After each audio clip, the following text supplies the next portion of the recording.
இன்னைக்கு வந்து பார்த்தீங்கன்னா, கிறிஸ் ஜோதிகிருஷ்ணன் அவர்களுடைய இயக்கத்தில வெளிவந்திருக்கக்கூடிய ஹரிஹர வீரமல்லு படத்தினுடைய ரிவ்யூ தான் வந்து பார்க்க போறோம். அதுக்கு முன்னாடி நம்ம சேனலை சப்ஸ்கிரைப் பண்ணாமங்க கண்டிப்பா நம்மளுடைய சேனலை வந்து சப்ஸ்கிரைப் பண்ணிக்கோங்க. இப்ப இந்த படத்தினுடைய உண்மையான ஸ்டோரி என்ன அப்படின்றத வந்து பார்த்தரலாம்.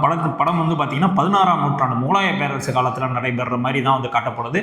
ஸோ அந்த காலகட்டத்தில வந்து ஒரு திருடன் வந்து என்ன பண்றாரு அப்படின்னா, ஏழை மக்கள்ட்ட இருந்தெல்லாம் வந்து பணக்கார மக்கள்ட்ட இருந்தெல்லாம் வந்து காசுகள்லாம் வந்து இது பண்ணி ஏழை மக்களுக்கு அதாவது பழைய காலத்து எம்ஜிஆர் பாணியில, ராபின் ஹுட் அந்த மாதிரி பாணியில வந்து பண்ணிட்டு இருக்காரு.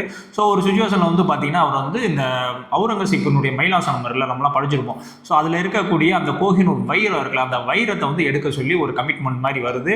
ஸோ அதை வந்து இவர் வந்து எதுக்காக எடுக்கிறாரு, அவருக்கும் அவுரங்கசீப்புக்குமான தொடர்பு என்ன, அவர் பண்ண அந்த திட்டம் வந்து நிறைவேறிச்சா இல்லையா, யார் இந்த ஹரிஹர வீரமல்லு அப்படின்றது தான் வந்து இந்த படத்தினுடைய உண்மையான ஸ்டோரி. இப்போ அந்த படத்தினுடைய பாசிட்டிவ்லாம் என்ன, நெகட்டிவ்லாம் என்ன அப்படின்னு பார்த்தலாம். படத்தினுடைய மிகப்பெரிய பாசிட்டிவ் என்னென்ன அப்படின்னு பார்த்தீங்கன்னா, கீரவாணி அவர்களுடைய மியூசிக் தாங்க.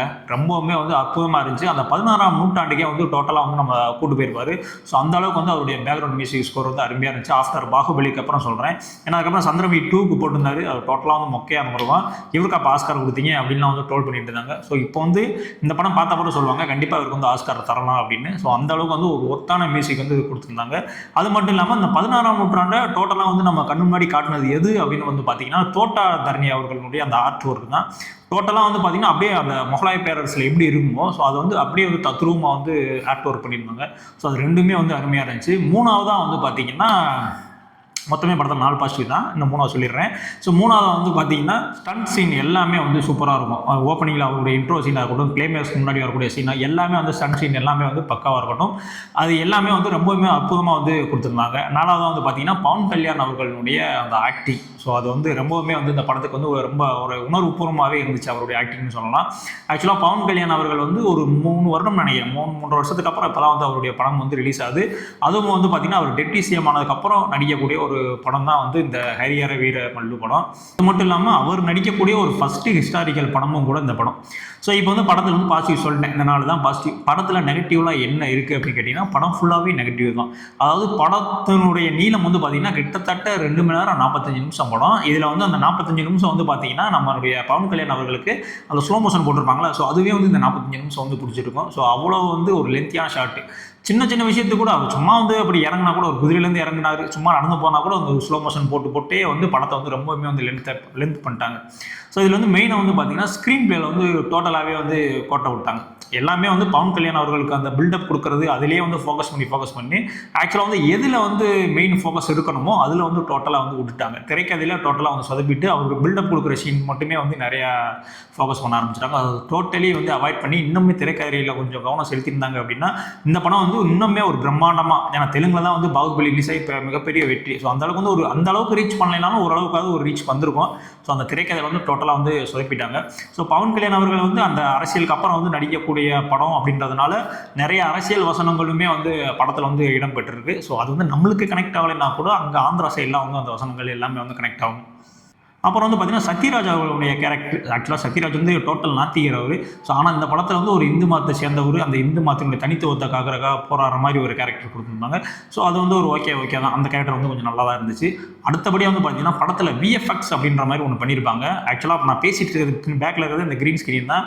ஸோ இந்த க்ரீன் ஸ்க்ரீனோட மட்டமான க்ரீன் ஸ்க்ரீனில் தான் வச்சு அவங்க வந்து வீடியோவை மேக் பண்ணி வந்து கட் பண்ணியிருக்காங்களோ அப்படின்ற மாதிரி இருக்கும். ரொம்பவுமே வந்து மட்டமாக இருக்கும்.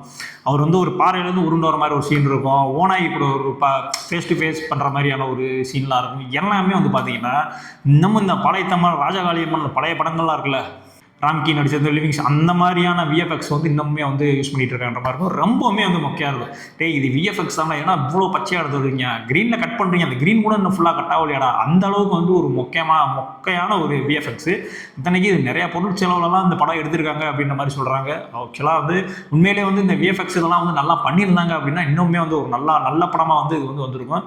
நீங்கள் போய் படம் பார்த்தீங்க அப்படின்னா உங்களுக்கே தெரியும் தேட்டரில், இது க்ரீன் ஸ்க்ரீன் போட்டு பச்சையாக வந்து இப்படி எடுத்து வச்சிருக்கீங்களா, இது எப்படா இது, ஒரு விஎஃப்எக்ஸ் உண்டான ஒரு மரியாதையை போச்சுடா அப்படின்ற அளவுக்கு தான் வந்து இந்த படத்தினுடைய விஎஃப்எக்ஸ் இருந்துச்சு. வில்லனா வந்து பார்த்தீங்கன்னா, அந்த பாபி டியோல், நம்ம அனிமல் படத்தில் நடித்தவர். ஸோ இனிமேல் அவர் தான் வந்து அந்த காஸ்ட்லியான பெரிய பட்ஜெட்டுக்குலாம் யாருப்பா வில்லன் அப்படின்னா நீ தான்ப்பா வில்லன் அப்படின்ற மாதிரி ஃபிக்ஸ் பண்ணுறாங்கன்னு நினைக்கிறேன். ஸோ வில்லன் கேரக்டருமே வந்து எந்த அளவுக்கு வந்து ஒரு ஒர்த்தா இல்லை. அவர் வந்து எப்படி சொல்கிறது, அவர் வந்து ஒரு கிங்கு, ஒரு பேரரசராக இருக்கிறவர் வந்து ஒரு ரவுடி மாதிரி பேசிகிட்டு இருக்காப்புல. ஸோ டோட்டலாக வந்து செட் ஆகலை. எப்படி அவரை சூஸ் பண்ணாங்க அப்படின்ற மாதிரியான விஷயமும் தெரியல. இதெல்லாம் விட கொடுமை என்னன்னா, இந்த படம் முடியும் போது எண்டில் வந்து பார்ட் 2 பேட்டில் ஃபீல்டுன்னு சொல்லிட்டு பார்ட் 2 வந்து லீடு வேறு போட்டு விட்ருப்பானுங்க. ஸோ அதெல்லாம் பார்க்கும்போது ரொம்பவுமே வந்து உங்களுக்கு வந்து காண்டாகி போயிடும். டோட்டலாக வந்து பார்த்தீங்கன்னா எந்த விதமான ஒரு நம்பகத்தன்மையுமே இல்லைங்க. ஏன்னா ஒரு ஹிஸ்டாரிக்கல் படம்ன்றது ஒரு நம்பகத்தன்மை இருக்கணும். அட்லீஸ்ட் அது மேக்கிங்லையாவது வந்து நீங்கள் நம்பகத்தன்மையாக கொண்டு வரணும்ல. ஸோ அது எதுவுமே இல்லை, எந்த லாஜிக் எதுவுமே இல்லை. ஆக்சுவலாக இப்போ நீங்கள் பாகுபலியில் பார்த்தீங்கன்னா எப்படா அவ்வளோ பெரிய சிலையை வந்து இப்போ ஒருத்தன் பிடிச்சி நிற்க முடியும் அப்படின்ற மாதிரியான ஒரு கொஸ்டின் உங்களுக்கு தோணாத அளவுக்கு தான் அந்த மேக்கிங் சீன் இருக்கும். ஏன்னா சீனை மேக் பண்ணும்போது ஆக்சுவலாக அவர் பிடிச்சி நிற்பார், யாருமே பிடிச்சிருக்க மாட்டாங்க. அவர் ஒரு ஆளாக வந்து சிலையை பிடிச்சிட்டு இருப்பார். ஆனால் நீ பணமாக்கிற உனக்கு வந்து அந்த கொஸ்டின் அந்த கேள்வி வந்து உங்களுக்கு வந்திருக்காது, எப்படி இவன் ஒருத்தனாக பிடிச்சானு. ஏன்னா அந்த அளவுக்கு வந்து அந்த பேக்ரவுண்ட் சீனு, பேக்ரவுண்ட் மியூசிக்கு, அந்த ஸ்டேஜிங் பண்ண விதம், அந்த மேக் பண்ண விதம் எல்லாமே வந்து பர்ஃபெக்டாக இருக்கும். நீயே வாய் குழந்தை வந்து அந்த ஸ்க்ரீனில் வந்து பார்த்துட்டு இருப்பீங்க. ஸோ அதுதான் விஷயம். ஸோ அது எல்லாமே வந்து டோட்டலாக வந்து இது வந்து அவுட். இது வந்து ஒரு ஹிஸ்டாரிக்கல் படம்னே வந்து உங்களால் ஏற்றுக்க முடியாது. ஸோ அந்த அளவுக்கு வந்து ஒரு ஒர்ஸ்ட்டாக எடுத்து வந்துருந்தாங்க. லாஜிக்கு எதுவுமே கிடையாது இந்த படத்தில். சும்மா அந்த பவன் கல்யாண் அவர்கள் இந்த மாதிரி இந்த குட் பேட் அகலி அஜித் குமார் மாதிரி நாங்கள் எங்கள் ஆள் வந்து சும்மா நடந்துட்டு அது மியூசிக் போட்டுட்டு ஸ்லோ மோஷனில் போனால் போதும், நாங்கள் வந்து பார்த்துக்குறோம் அப்படின்ற மாதிரியான பவன் கல்யாண் ஃபேன்ஸ் இருக்காங்கல்ல. ஸோ அவங்களுக்காக மட்டும் எடுக்கப்பட்டது தான் வந்து இந்த படம். இந்த படம் எடுக்கிறதுக்கு பதிலாக ஒரு 3 கமர்ஷியல் படமே வந்து பவன் கல்யாண் அவர்களுக்கு வந்து கொடுத்துருக்கலாம். அது தேவையில்லாமல் ஹிஸ்டாரிக்கல் சைடு அப்படின்ற மாதிரி போய் வேறு மாதிரியான ஒரு படத்தை வந்து கொடுத்து வச்சுருக்காங்க. நான் வீட்டில் சும்மா தான் இருக்கேன், எந்த படம் போட்டாலும் பார்ப்பேன், வெப் சீரிஸ் அதுன்னு போட்டு 10 மணி நேரம் பார்த்துட்டு இருக்கேன், அவ்வளோ பொறுமையெல்லாம் எனக்கு இருக்குது அப்படின்ற மாதிரி உங்கள் மைண்ட் செட்டில் இருந்தீங்க அப்படின்னா கண்டிப்பாக இந்த படத்தை போய் 200 கொடுத்து உட்காந்து இந்த படத்தை பார்த்துட்டு வரலாம். அதுக்கு எல்லா தகுதியும் உள்ள ஒரு படம் தான் இந்த படம். பார்த்துட்டு வந்துட்டு மண்டை வலிக்குது, கை வலிக்குது, கால் வலிக்குதுன்னு சொல்லக்கூடாது. ஏன்னா அந்த அளவுக்கு வந்து அறுத்து குமிச்சிருவாங்க. ஸோ உங்களுக்கு அந்த அவ்வளோ அளவுக்கு பொறுமை இருக்குது அப்படின்னா கண்டிப்பாக போய் இந்த படத்தை வந்து ஒரு ட்ரை பண்ணி பாருங்கள். நான் வந்து பாகுபலி ரேஞ்சுக்கு இருக்குமா, RR ரேஞ்சுக்கு இருக்குமான்லாம் எக்ஸ்பெக்ட் பண்ணி போகாதீங்க. அந்த படத்தினுடைய 1% கூட அந்த படம் வந்து வராது அப்படின்றது தான் வந்து உண்மை. மொத்தத்தில் அந்த படம் பார்க்கலாமா வேணாமான்னா இந்த ரிவ்யூ கேட்டீங்க அப்படின்னா உங்களுக்கே வந்து மைண்டில் வந்துடும் படம் பார்க்கலாமா வேணாமான்றது. ஓகே, இதே மாதிரியான அடுத்த ரிவ்யூவில் வந்து உங்களை சந்திக்கிறேன். பை.